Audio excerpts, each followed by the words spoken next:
let's go over the screen and some of the buttons that you have on this machine. So up top, you'll notice that you have groups of stitches labeled 1, 2, 3, and 4. And when you turn the machine on, it will take you right to the first stitch, the straight stitch.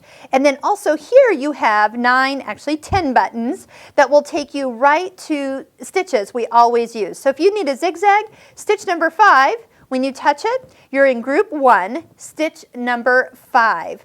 If you need stitch 2, stitch 3, you'll notice that things change from the length to the width that is recommended for the particular fabric you have selected. Now I'll talk about this too in a more complete video on the sewing advisor. And that's right down here where we can tell it which fabric we're sewing on, from a lightweight woven all the way to a leather or a heavy stretch fabric, and then what technique we're doing. A seam, an overcast, a basting stitch, a buttonhole. So you'll notice that as you pick these stitches, it will recommend different stitches for you. It's like having your own little sewing teacher right at your fingertips. So when you're not using this right away, I want you to leave it on B. Now it says B and it says 1 because I did push seam, and it did take us to back to the straight stitch. So if you want stitches that are not just from the basic ones here, you'll want to go ahead and get real familiar with this button up in the far right corner. This is your menu button. When you touch it, you're going to notice you get to what's called your stitch menu.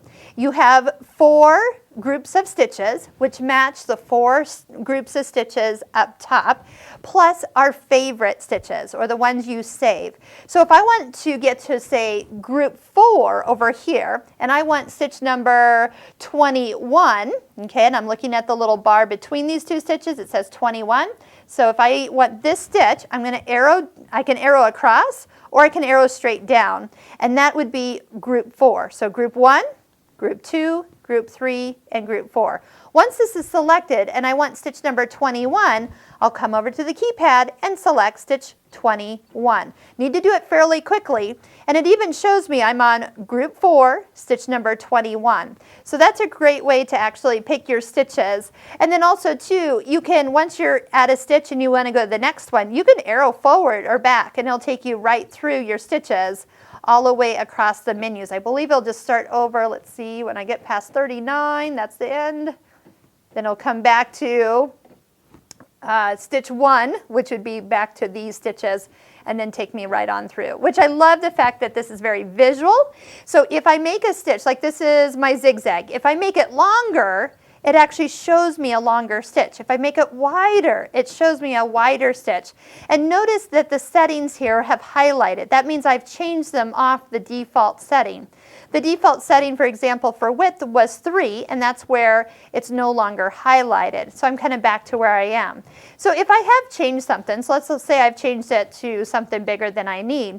If I want to clear that out, instead of backing up like I just did, if you just select stitch number 5, it clears it out. Or go to another stitch and come back to that stitch, that would also clear it out. That's a super easy way. You can also turn off the machine and come back to it. So for picking stitches, so if I want to go to group something from group 2 here, and I want my blanket stitch, which is stitch 16, I'm going to go ahead, arrow up, arrow over, and then type in 1, 6, and I have a blanket stitch. It'll tell me my tension that I should be at, or actually that it is at on this machine. Stabilizer is recommended. Our pressure, which is right here on the end, it's right here, there's a knob, it says what it should be. And my needle recommendation, because of the fabric I'm on, this is going to be the speed right here, and speed will be adjusted right on the front of the machine, right here, if I want to slow it down or speed it up. The stitch length is plus or minus. I can make that longer or shorter, and the width here will take you to different settings. Again, what you see on the screen is actual size, so this makes it really easy to see the stitch before you actually pick it. So that's just a quick overview on how to pick stitches, but a quick other thing, let's talk about these and then we'll do a little bit more example. For the top one, needle up and down. If you want to have it always stop in the down position, touch it so the light's at the bottom versus at the top of that little picture. Stop would be so when you're doing a decorative stitch, it stops at the end. Fix is a locking stitch at the beginning or end or on demand as needed. And this has a thread cutter, so with the touch of the scissors, it will cut the thread, both top and bobbin for you. You have speed, increase or decrease. Start-stop button, which you can use for sewing, meaning you can, instead of using your foot control, you can push the start-stop button. It'll actually sew for you. I would recommend reducing the speed, otherwise it will take off.